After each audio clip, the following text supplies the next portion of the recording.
Latvijas atzimšanas partijas izdevums Junda. Mūsu lasītāji vēlētos zināt, kāpēc Latvijas komiteja tik maz ir redzama televīzijas ekrānā. No Jirgena kunga atbildes tad drusciņi iepriekš es sapratu, ka nemaz nav griezušies televīzijā. Kā Latvijas komiteja uzskata, vai informācijas līmenis ir tik pietiekams, ka viņi to nedara? Kam jūs adresējat jautājumu? Lūdzu, es labprāt atbildētu, kolēģi man atļauj atbildēt. Tas pieskārās man referātu vakardienas tēmai. Un te šodien bija daži ļoti sāpīgi pārdzīvojumi, arī man jāizcieš, kad es ar savu atklātību skaidri pasaku, kāda ir situācija masu informācijas līdzekļos, tad man pārmetīt kā kaut kādu apmelojumu tendenci un tā tālāk. Es esmu abu tautas, līdzšinējo tautas frontu domnieks, 1. un 2. domē darbojies līdz beidzamam brīdim, un vispār 2 gadus aktīvi politikā. Un jābūt skaidram vienai lietai, un nav jāslēp no tautas, ka mūsu latviešu reformu komunistis lietošu vārdu progresīvā nozīmē, labā nozīmē. Latvija ir vienīgā valsts Austruma Eiropā ar Rumāniju, kuru varu mācēja paturēt pēc komunismu idejas sabrukums komunisti. Un to Latvijā paturēja, nevis sagrāba. Tas tā nav. Mūsu komunisti, mūsu inteliģents sākto Rakstnieku savienības kustību, tas viss bija noteikti saskaņots, no augšas diriģēts, nodibināja tautas frontu un paturēja šo vāru. Bet pārējos visus, arī kas gāja neatkarīgas Latvijas virzienā, viņiem nebija vajadzīgi. Arī es nebiju vajadzīgs. Arī vistīrāko raksturu un vistīrāko pagātni cilvēku viņiem nebija vajadzīgi, jo viņi baidījās, ka šie cilvēki var vest uz neatkarīgu Latviju man nezināmiem citiem ceļiem, nekā viņi to negribēja. Un tas notiek līdz pašam beidzamam brīdim.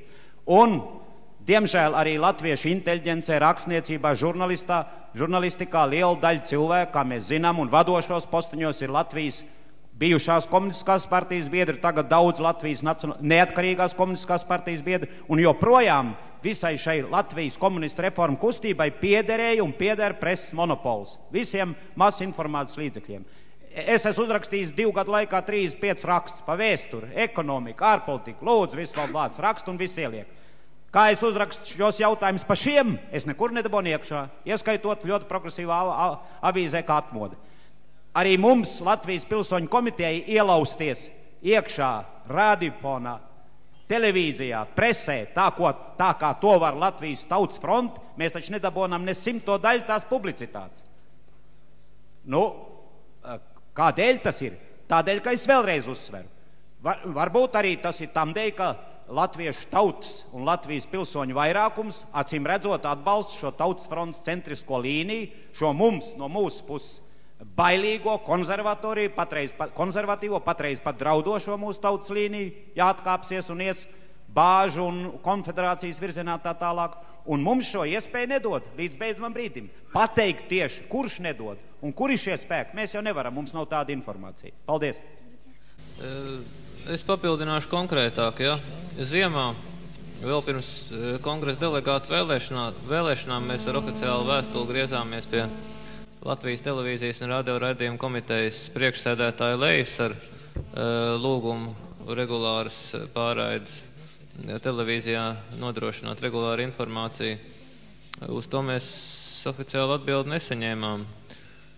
Nedēļu pirms pilsoņu kongresa pirmās sesijas mēs griezāmies ar lūgumu kādu vismaz vienu plašāku pārraidi, kaut vai pusstundu mūsu komiteja, vēl iepriekšēja komiteja, lai varētu informēt sabiedrību par to, kas ir pilsoņu kongress iecerēts un ar kādiem mērķiem tas iecerēts un tā tālāk. Mums pateica, ka šajā nedēļā tas nav iespējams. No sākuma bija runa par 10 minūtēm, pēc tam pateica, ka arī 10 minūtes nav iespējams. Nu, un tā situācija turpinās arī tālāk. Visi mūsu dokumenti, Latvijas komitejas pieņemtie dokumenti tiek nogādāti gan preses izdevumiem, gan radio, gan televīzijai. Cik daudz tur parādās, to jūs paši redziet.